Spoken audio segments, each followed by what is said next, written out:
to the fourth branch program, the place for common sense. Today is Friday, June 14, 2019. I am MD. This is segment one of the fourth. Segment one is the segment in which we read the Mueller report. At least we continue to. Once again, welcome to the fourth branch program. If you're here for the first time, thank you for stopping by. If you've been here, thank you for your contribution.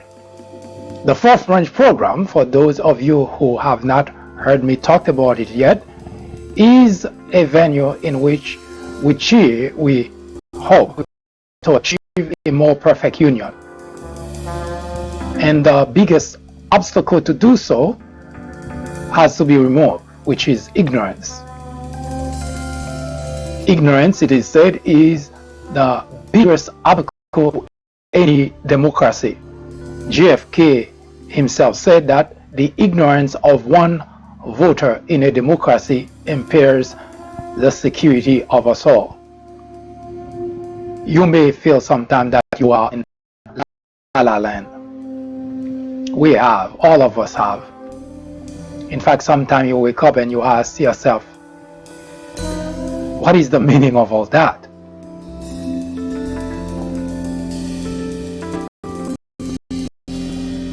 There is no perfect world, we all know that.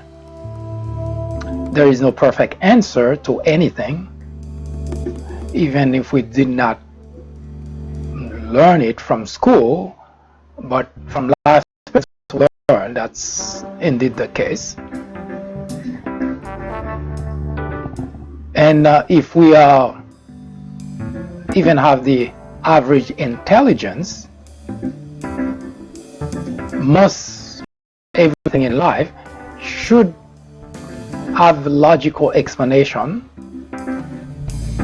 and we should more or less be able to make sense of most of everything that really happens in our lives or happen around us.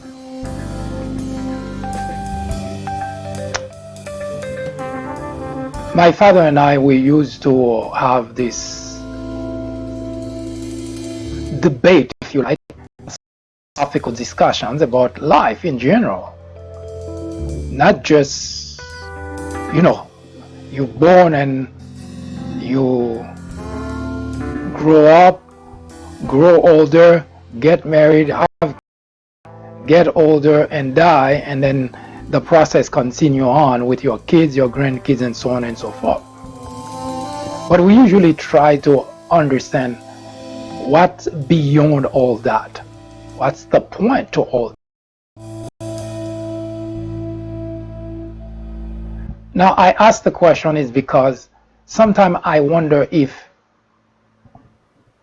the individuals, and I'm not referring here to politicians, I'm referring to normal, regular people who wake up in the morning, do whatever ought to be done, get ready to go to work, spend the whole day in the afternoon, left, whatever frustration that you go through at the workplace, and you're happy to leave at the end of the day. And when it's Friday, such as today, you're so happy it's Friday, and in a couple of days you don't have to deal with those type of situation that you deal with on a daily basis. So you take a break from that.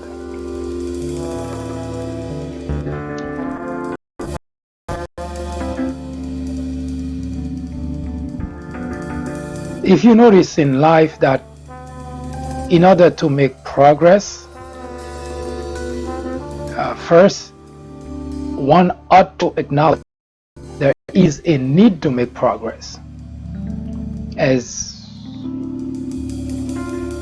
common sense as it sounds, as simple as it sounds, not too many people can come to that conclusion or come to that conclusion.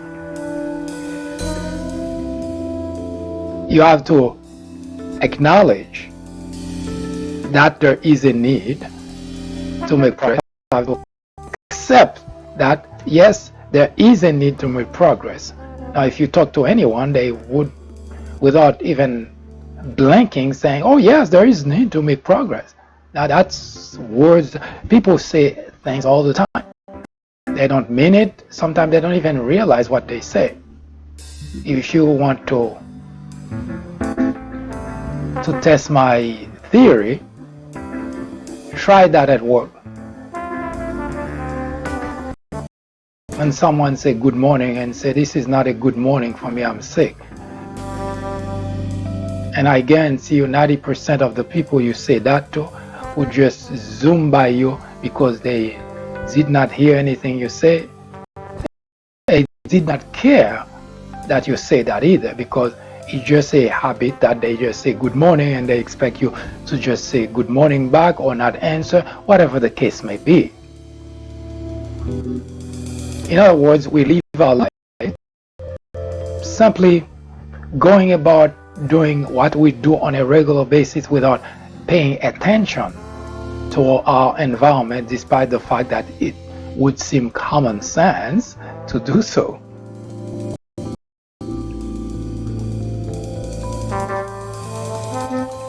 You see, the United States of America is one big ship.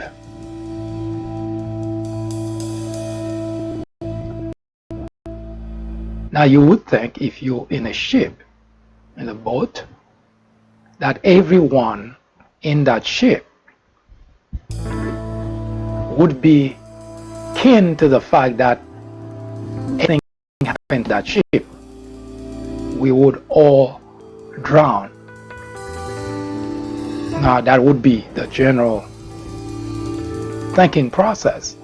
But unfortunately, it doesn't always work that way, because some people believe that because of their position, because of their status, they would escape and leave everybody else behind to die, to drown. Just like in the movie The Titanic. You may recall that there were a limited number of lifeboats, and the people in first class, the people in suite, those were the people, rich people, those were the people they chose first, and pretty much luck a gate to leave behind those people, for lack of a better word, in coach, to die. So a lot of people go about that way because they expect is something bad happen, and the irony of this mindset is those are usually the who cause those bad things to happen.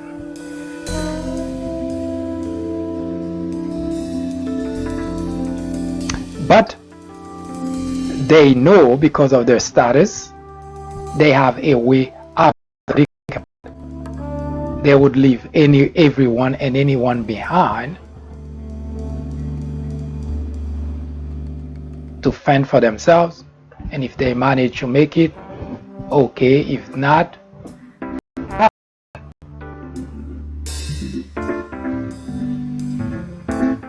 so it is with our government going around the world waging wars, and when that come back to us, we, the public, pay a price. 11, for instance, most likely not a single U.S. senator, not a single U.S. congressman, not anybody in Washington paid a price for 9/11. Yes, the Pentagon was hit, but the people in Washington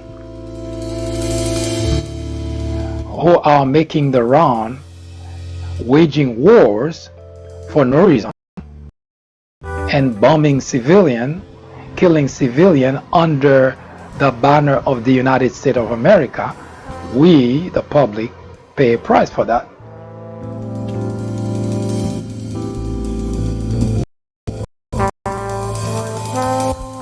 Sometime, if you've been watching this program, you may find me coming very much outraged because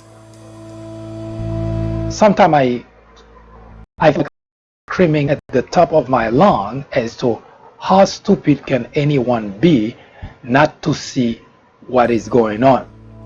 It's almost like I'm living in a nightmare that I didn't wake up from, but everybody in that nightmare seems to be okay and going about their lives as if everything is fine and dandy.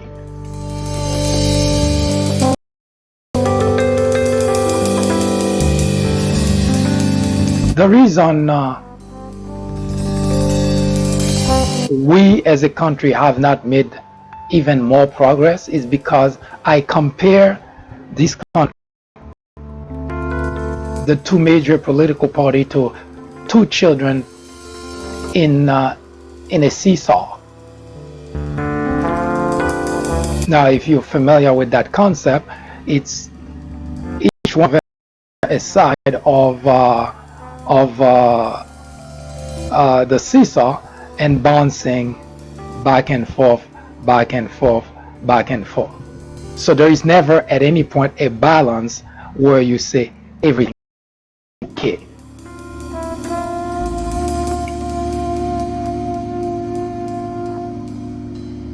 The reason we have this problem, whatever political problem, social problem in this country, we say it's a politician. It is the politician in general because the legislators in Washington are tasked in our Constitution to do the job for the people.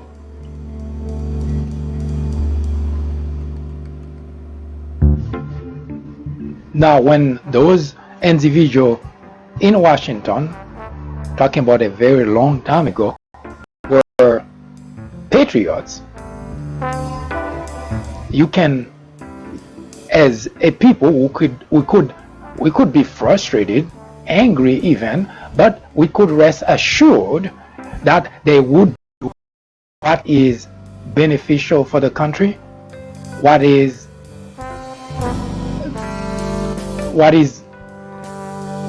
necessary to protect or to defend the Constitution of the United States.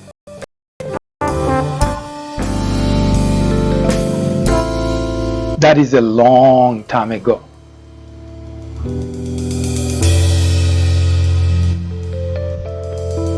Now that is related to the Mueller report, which I will in just a moment.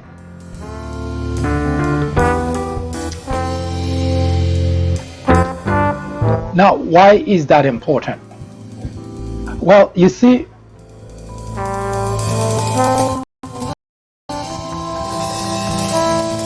politicians usually act on cues.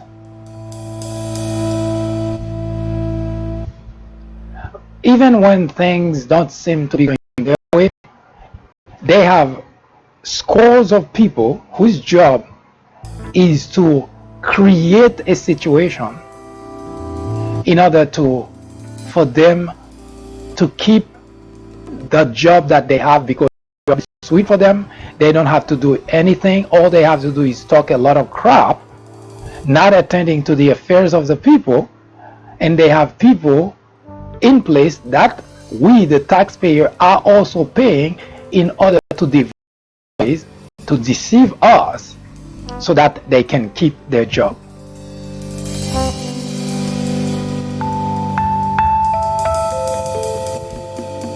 That has to be the most stupid thing to happen to a country. That legislature is to better the lives of the people, but they have decided long ago they're not even gonna bother. What I noticed about politicians in general, at the time that you see someone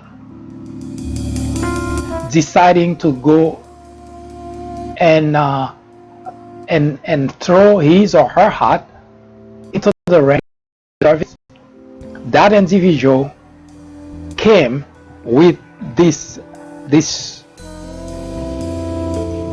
fire to change things.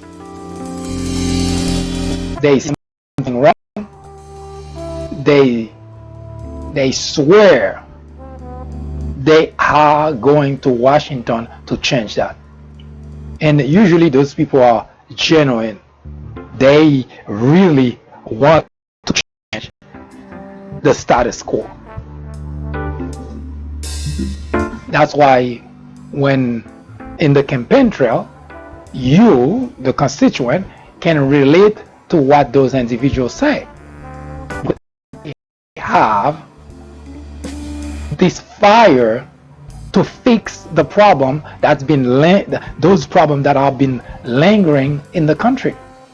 So you can relate to them, and you voted them in office.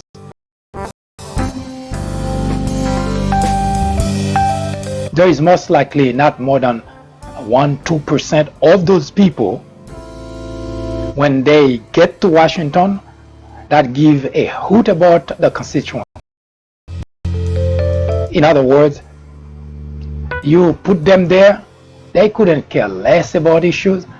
In fact, the things that they mention to you that they're going to Washington to fix, they be of that problem because they're no longer interested in what you have to say. They're no longer interested in solving problem. Now they join the group of those veterans who have been there for decades, showing ropes and telling them, you don't have to worry about that.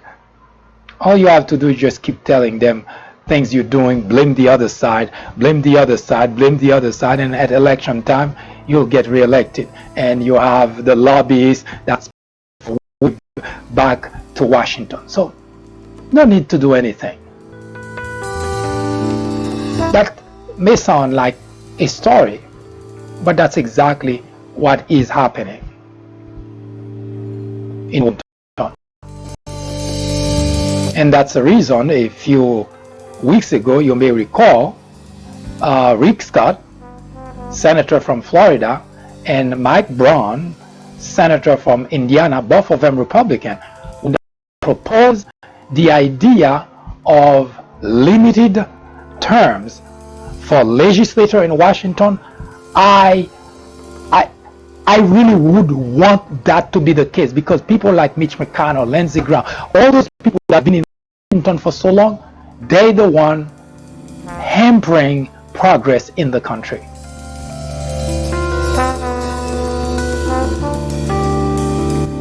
Because their job is secured.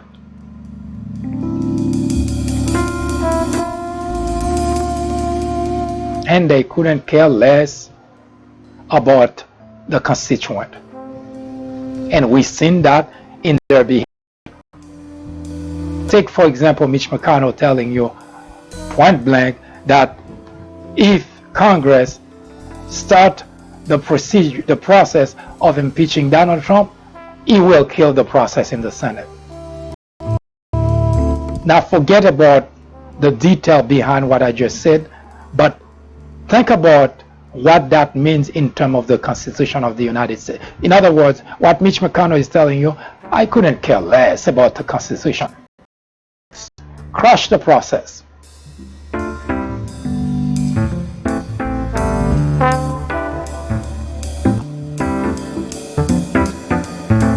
What do Republicans stand for? A very great article I just posted on the peoplebranch.org. I strongly encourage you to head to the peoplebranch.org and read the article. That's really the title. What do Republicans stand for exactly? I don't mean what they say they stand for, but what do they really stand for? When I come back before the reading of the Mueller report, I will address the subject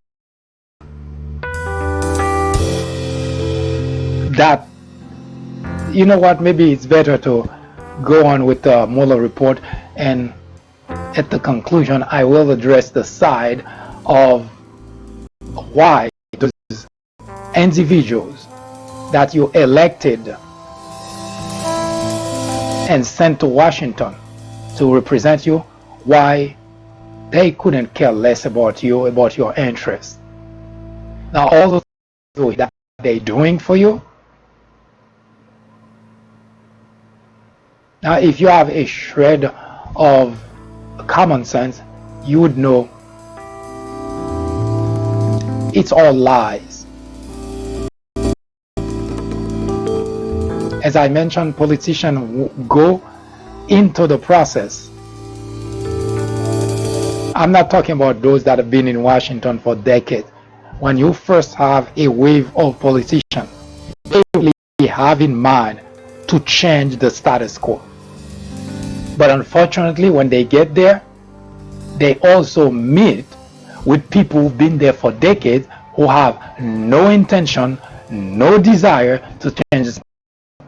As such, we, the rest, we the people, we are stuck with no way out of the situation. That's why a few days ago I mentioned that we the people should begin to consider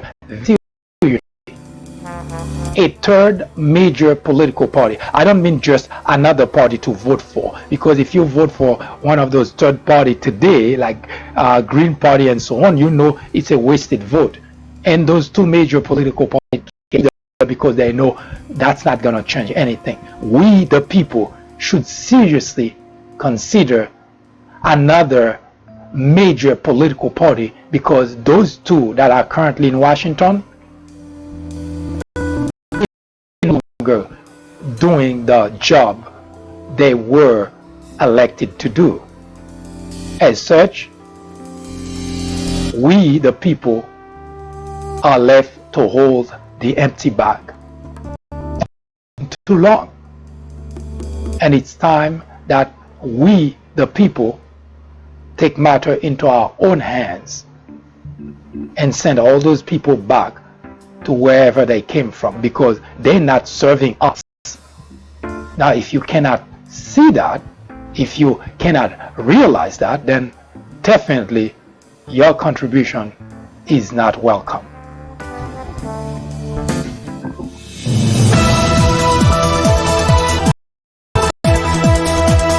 Live from New York City at the top of the hour, every weekday from 10 a.m. to 2 p.m. The Fourth Branch presents discussions, debates, commentaries on social, political issues, current events, entertainment, religion, education, science, and every Saturday at 10:30 a.m. for a full presentation on controversial issues such as abortion, homosexuality, war on blacks, Republicans dumber than Democrats. Information which might irritate you, make you cry, make you laugh, but above all, will make you smarter. Join us every time. It is the right thing to do. It's the only way to keep your sanity in a world of chaos, hypocrisy, immorality, and deception. Welcome to Common Sense.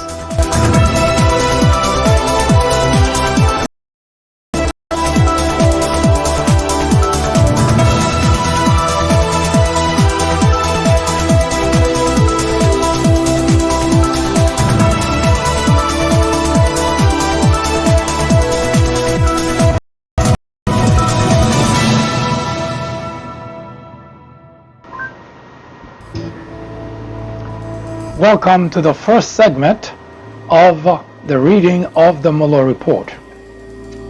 We begin by section C, Jeff Sessions post-speech interaction with CNI. We are still reading volume 1 of the Mueller report. In the wake of Sessions' confirmation hearing as Attorney General, question arose about whether Sessions' campaign period interaction with CNI Mayflower speech include any additional meeting with Ambassador Kislyak or involve Russian-related matters. With respect to Kislyak contact, on May 23, 2016, Sessions attended CNI Distinguished Service Award dinner at the Four Seasons Hotel in Washington, D.C. Sessions attended a pre-dinner reception and was seated at one of the head tables for the event. A seating chart prepared by Saunders indicates that Sessions was scheduled to be seated next to Kislyak, who appears to have responded to the invitation by indicating he would attend the event. Sessions, however, did not remember seeing, speaking with, or sitting next to Kislyak at the dinner. Although CNI board member Charles Bord said he may have seen Kislyak at the dinner, Simas, Saunders, and Jacob Heilbronn, editor of the National Interest, all had no recollection of seeing Kislyak at the May 20th event. Kislyak also does not appear in any of the photos from the event that the office obtained. In the summer of 2016, CNI organized at least 2 dinners for Sessions to meet with experienced foreign policy professionals.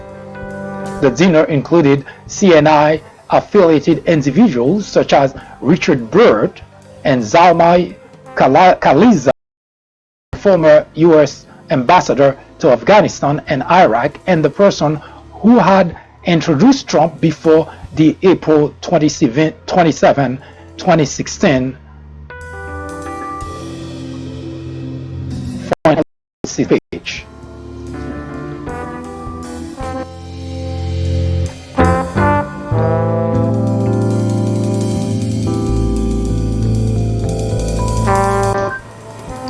Khalilzad also met with Sessions one-on-one separately from the dinners.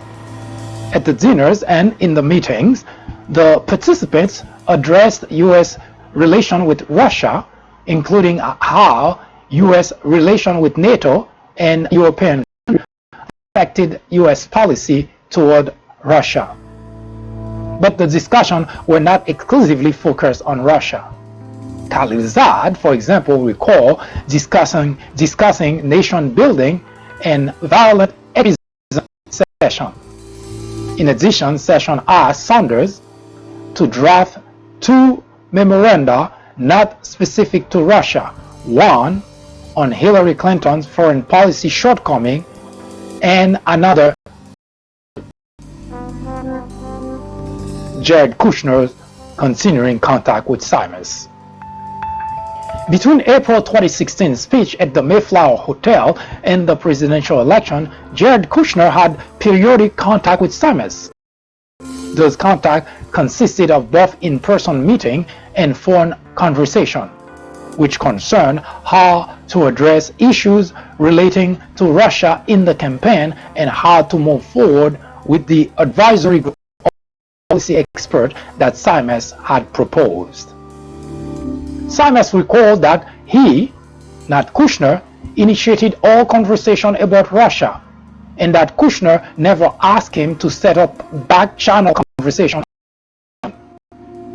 According to Simas, after the Mayflower speech in late April, Simas raised the issue of Russian contact with Kushner, advised that it was bad optic for the campaign to develop hidden contact, and told Kushner both that the campaign should not highlight Russia as an issue and should handle any contact with Russia with care.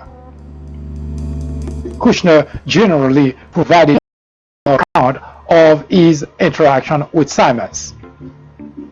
Among the Kushner-Simas meeting was one held on August 17, 2016 at Simas' request in Kushner's New York office. The meeting was to address policy advice that CNI was providing and how to respond to the Clinton campaign Russia-related attack on candidate Donald Trump.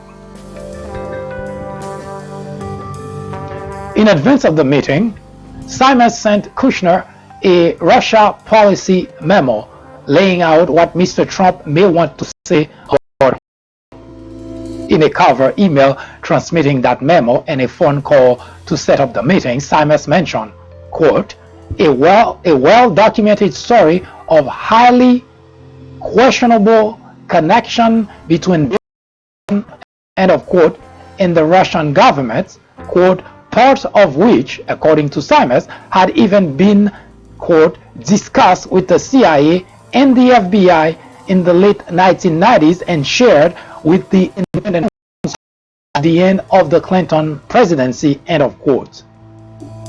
Kushner forwarded the email to senior Trump campaign official Stephen Mueller, Paul Manafort, and Rick Gates with the note, quote, only, end of quote. Manafort subsequently forwarded the email to his assistant and scheduled a meeting with Simons. Manafort was on the verge of leaving the campaign by the time of the scheduled meeting with Simons, and Simons ended up meeting only with Kushner. During the August 17 meeting, Simons provided Kushner the Clinton-related information that he had promised. Simons told Kushner that the next 2 to 3 sentences have been redacted. Simons claimed that he had received this information from former CIA and Reagan White House Fritz Ermoff, who claimed to have learned it from U.S. intelligence sources, not from Russian. Simons perceived that Kushner did not find the information to be of interest or use because it was, in Simons' words, quote, old news, end of quote. When interviewed by the office, Kushner stated that he believed that there was little chance of something new being revealed about the Clintons given a long career as public figures, and that he never received from Simons information that could be, quote, operationalized, end of quote, for the Trump campaign.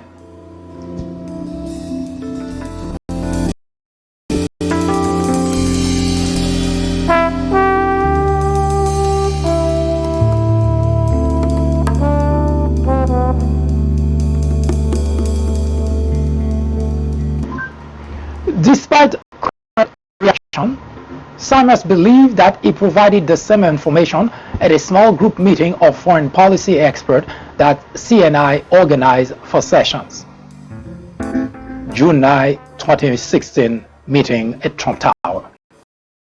On June 9, 2016, senior representative of the Trump campaign met in Trump Tower with a Russian attorney expecting to receive derogatory information about Hillary Clinton from the Russian government.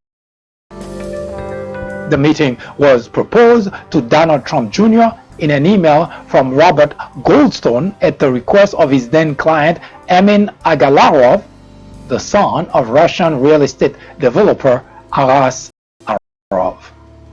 Goldstone relayed to Trump Jr. that the, quote, Crown Prosecutor of Russia offered to provide the Trump campaign with some official document and information that incriminate Hillary and her dealing with Russia, and of quote, as, quote, part of Russian and its government support for Mr. Trump, end of quote. Trump Jr. immediately read that, quote, if it's what you say, I love it, end of quote, and arranged the meeting through a series of email and telephone calls. Trump Jr. invited campaign chairman and senior advisor Jared Kushner to attend the meeting, and both attended. Members of the campaign discussed the meeting before it occurred, and Michael Cohen recalled that Trump Jr. may have told an upcoming meeting to receive adverse information about Clinton without linking the meeting to Russia. According to written answers submitted by President Trump, he had no recollection of learning of the meeting, and the office found no documentary evidence showing that he was made aware of the meeting or its Russian connection before it occurred. The Russian attorney at the meeting, Natalia Veselnitskaya, had previously worked for the Russian government and maintained a relationship with that government throughout this period of time. She claimed that funds derived from illegal activities in Russia were provided to Hillary Clinton and other Democrats. Trump Jr. requested evidence to support those claims, but Veselnitskaya did not provide such information.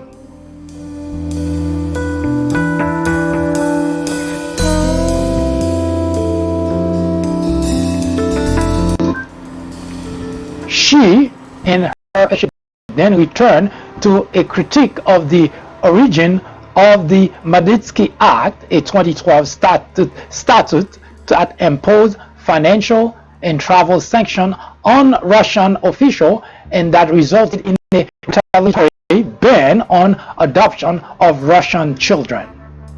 Trump Jr. suggested that the issue could be revisited when and if candidate Trump was elected. After the election, Veselnitskaya made additional effort to follow up on the meeting, but the Trump transition team did not engage. Setting up the June 9th meeting. Outreach to Donald Trump. Aras Agalarov is a Russian real estate developer with ties to Putin and other members of the Russian government, including Russian prosecutor Yuri Chaika.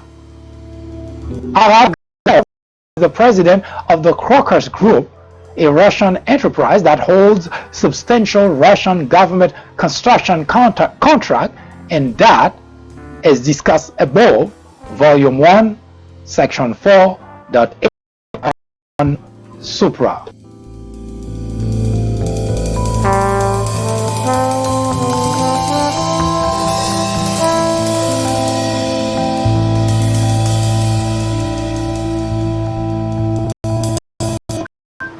Agalarov worked with Trump in connection with the 2013 Miss Universe pageant in Moscow and a potential Trump-Moscow real estate project. The relationship continued over time as the parties the Trump-Moscow project in 2013-2014 and exchanged gifts and letters in 2016. For example, in April of 2016, Trump responded to a letter from Aras Agalarov with a handwritten note. Aras Agalarov expressed interest in Trump's campaign, passed on, quote, "congratulations for winning in the primary," and according to one email drafted by Goldstone, and, quote, offer of his, quote, support and that of many of his important Russian friends and colleagues, especially with reference to U.S.-Russian relations, end of quote. On June 3, 2016, Amin Agalarov called Goldstone, Amin's then publicist. Goldstone is a music and events promoter who represented Amin Agalarov from late 2012 until late 2016. While representing Amin Agalarov, Goldstone facilitated the ongoing contact between the Trumps and the Agalarovs, including an invitation that Trump sent to attend the 2013 Miss Universe pageant in Moscow.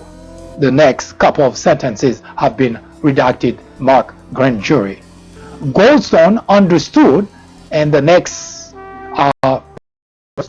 also redacted, mark grand jury, Russian political connection, and Amin Agalarov indicated that the attorney was a prosecutor. Goldstone recalled that the information that might interest the Trump involved Hillary Clinton. Next paragraph, in next sentence rather in that paragraph has been redacted.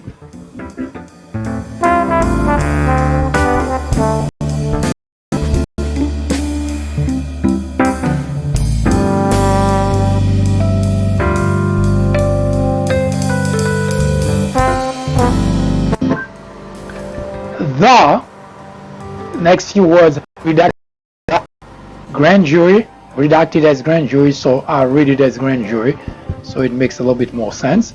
The grand jury redacted portion mentioned by Emin Agalarov was Natalia Veselnitskaya from approximately 1998 until 2001. Veselnitskaya worked as a prosecutor for the Central Administrative District of the Russian Prosecutor's Office. She continued to perform government-related work and maintain ties to the Russian government following her departure. She lobbied and testified about the Magnitsky Act, which imposed financial sanctions and travel restriction on Russian officials, and which was named for a Russian tax specialist who exposed a fraud and later died in a Russian prison.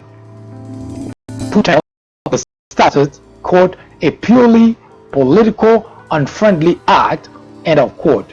And Russia responded by barring a list of current and former U.S. officials from entering Russia and by halting the children by U.S. citizens. Veselnitskaya performed legal work for Denis Katsev, the son of Russian businessman Peter Katsev, and for his company Holding Limited, which was a defendant in a civil forfeiture action alleging the laundering of proceeds from the fraud exposed by Magnitsky.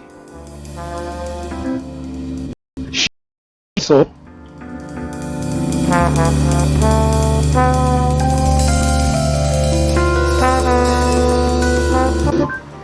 appears to have been involved in an April 2016 approach to a U.S. delegation in Moscow offering, quote, confidential information from, quote, the Prosecutor General of Russia, end of quote, about, quote, interaction between certain political forces in our two countries, quote. Shortly after his June 3rd call with Emin Agalarov, Goldstone emailed Trump Jr. The email stated, quote, good morning. Emin called and asked me to contact you with something very interesting. The Crown Prosecutor of Russia met with his father hours this morning, and in their meeting offered campaign with some official document and information that would incriminate Hillary and her dealing with Russia and would be very useful to your father. This is high level and sensitive information, but is part of Russian and its government support for Mr. Trump, helped along by ours and Emin. What do you think is the best way to handle information, and would you be able to speak to Emin about it directly? I can also send this information to your father via Rona, but it is ultra sensitive, so wanted to send to you first. Best, Rob Goldstone. Within minutes of this email, Trump Jr. responded, emailing back, quote, thanks, Rob, I appreciate that. I am on the road at the moment, but perhaps I just speak to Emin first. Seems we have some time, and if it's what you say, I love it, especially later in the summer. Could we do a call first thing next week when I'm back? Of course. Goldstone conveyed Trump Jr. interest to Emin Agalarov, emailing that Trump Jr., quote, want to speak personally on the issue, end of quote. On June 16, Emin Agalarov asked Goldstone if there was, quote, any news, end of quote, and Goldstone explained that Trump Jr. was likely still traveling for the, quote, final election will be, quote, crowned the official nominee, end of quote. On the same day, Goldstone again emailed Trump Jr. and asked when Trump Jr. was, quote, free to talk with anyone about this Hillary info, end of quote.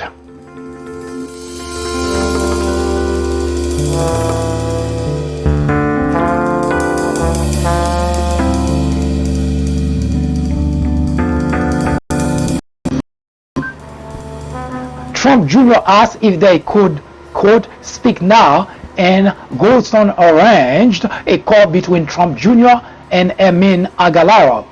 On June 6 and June 7, Trump Jr. and Agalarov had multiple brief calls. Also on June 6, 2016, Aras Agalarov called the Kaveladze and asked him to attend a meeting in New York with the Trump Organization. Is a Georgia-born, naturalized U.S. citizen who worked in the United States for the Crocus Group and reported to Aras Agalarov. Kaveladze told the official that in a second phone call on June 6, 2016, Aras Agalarov asked Kaveladze if he knew anything about the Magnitsky Act, and Aras sent him a short synopsis for the meeting and Veselnitskaya business card. According to Kaveladze, Aras Agalarov said the purpose of the meeting was to discuss the Magnitsky Act, and he asked Kaveladze to translate.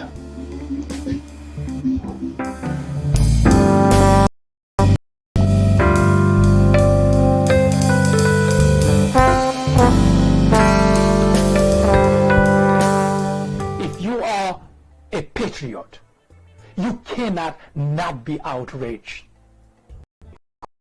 Not a matter of being Democrat or being Republican, because the very reason that our democracy survives is because of that very structure of our government. The minute that you don't have any, then at that point the idea of democracy in the United States of America ceases to exist. So if you are a Republican and you think it's okay, then you are no patriot. There is no other word of saying it. No matter what you hear people saying, trying to sugarcoat, trying to go around to explain it to you, that's all it means. If you are okay with what is current with Donald Trump, with the Republican Party, you categorically are not a patriot. And no matter what you think of yourself, you are not a patriot. Because a patriot is someone who makes sacrifice sometimes of his or her own life, let alone sacrifice a political party in order to preserve the democracy, in order to preserve the Constitution, in order to preserve the rule of law. So if you cannot do that, don't talk to anyone about being patriot, because you are no patriot.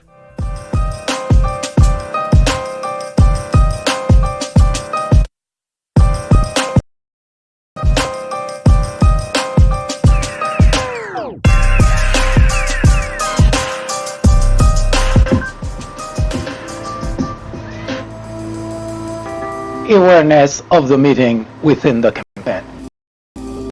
On June 7, Goldstone emailed Trump Jr. and said that, quote, Emin asked that I schedule a meeting with you and the Russian government attorney who is flying over from Moscow, end of quote. Trump Jr. identified as the, quote, campaign boss, end of quote, Jared Kushner, and Trump Jr. would likely attend. Goldstone was surprised to learn that Trump Jr., Manafort, and Kushner would. Kaveladze, the next word has been redacted, grand jury, puzzled by the list of attendees that he checked with one of Emin Agalarov's assistant, Roman Benyaminov, who said the purpose of the meeting was for Veselnitskaya to convey negative information on Hillary Clinton, end of quote. Benyaminov, however, stated that it did not recall having known or said that. Early on June 8, 2016, Kushner emailed his assistant asking her to discuss a 3 p.m.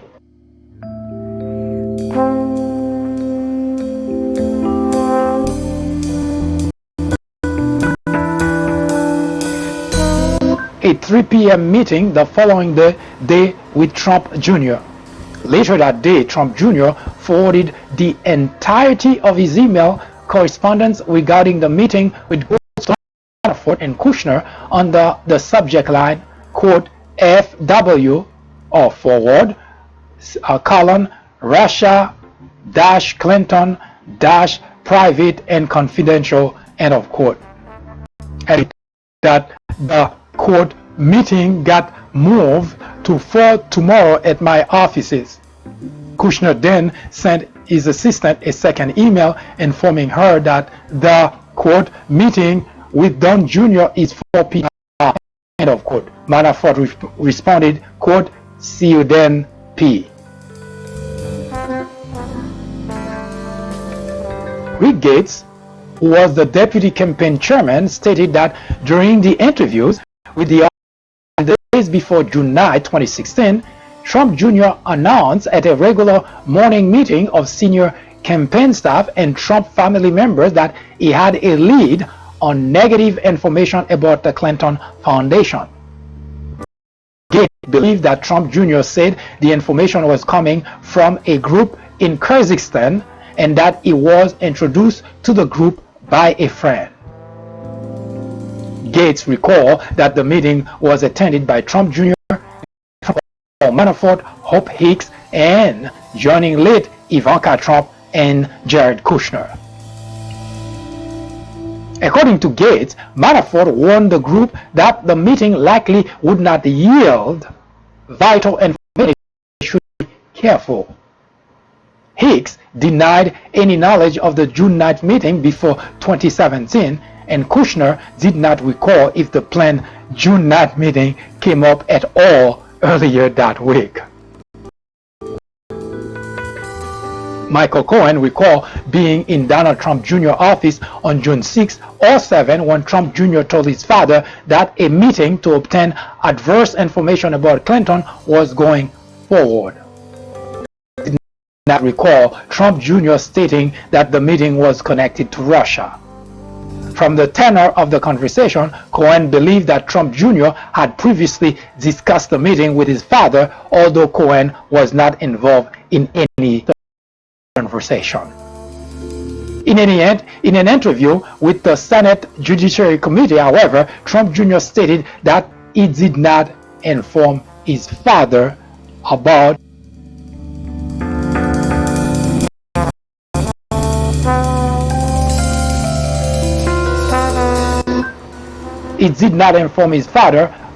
the meeting, the email of the upcoming meeting. Similarly, neither Manafort nor Kushner recalled anyone informing candidate Trump of the meeting, including Trump Jr. President Trump has stated to this office in written answer to question that he has no recollection of learning at the time that his son or Kushner was considering participating in a meeting in June 2016 concerning potentially negative information about Hillary Clinton.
the events of July 2016.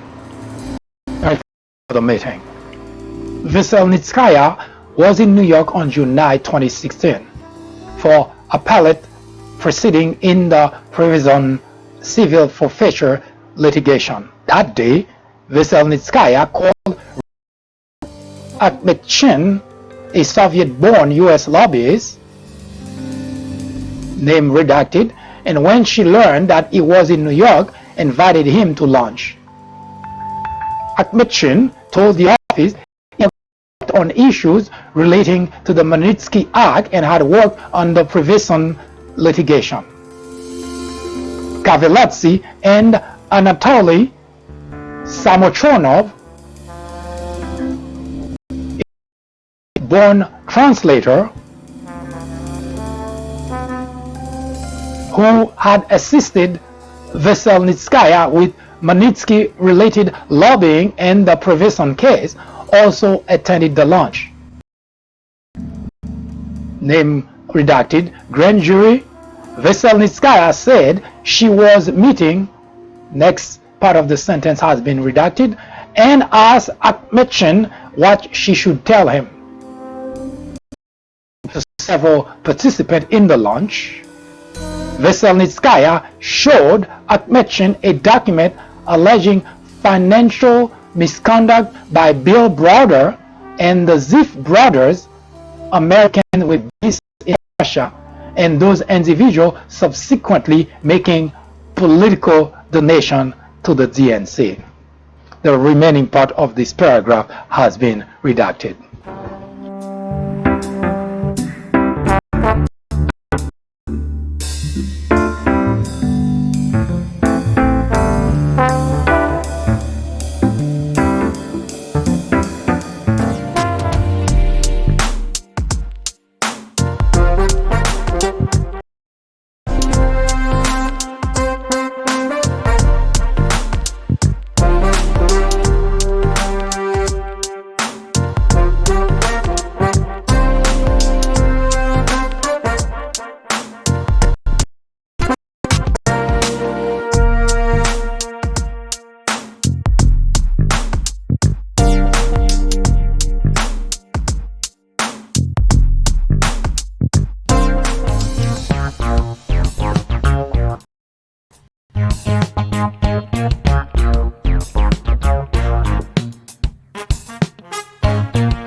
The order appointing me special counsel authorized us to investigate actions that could obstruct the investigation.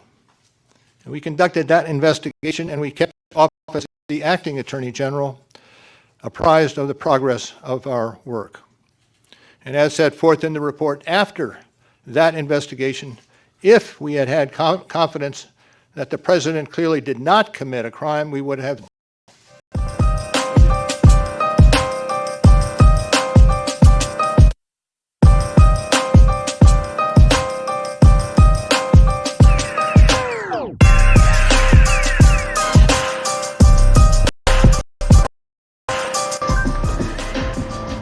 I do thank you for spending the time with me in the reading of the Mueller report.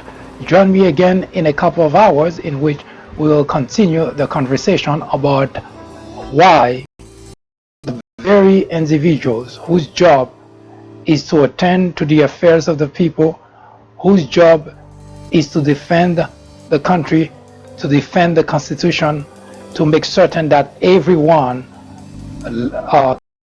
lives by the rules of this country. When we say that no one is above the law, that means absolutely nothing if the legislators, if the Department of Justice do not make certain that's the case. So we will take a look at why we are, as a country, in the predicament we are in today and what are the possible solutions to this serious predicament.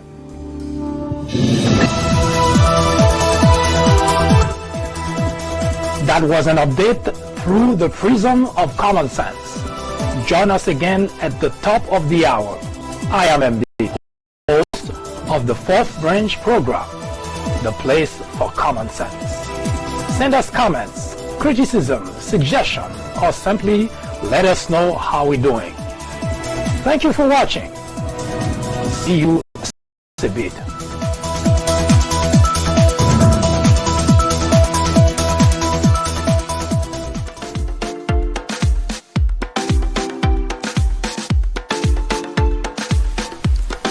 The Fourth Branch Podcast is brought to you in collaboration with the People Branch publication, which can be found on the People Branch website, located at peoplebranch.org. That's peoplebranch.org. That's peoplebranch.org website, in which you will find a number of very interesting articles.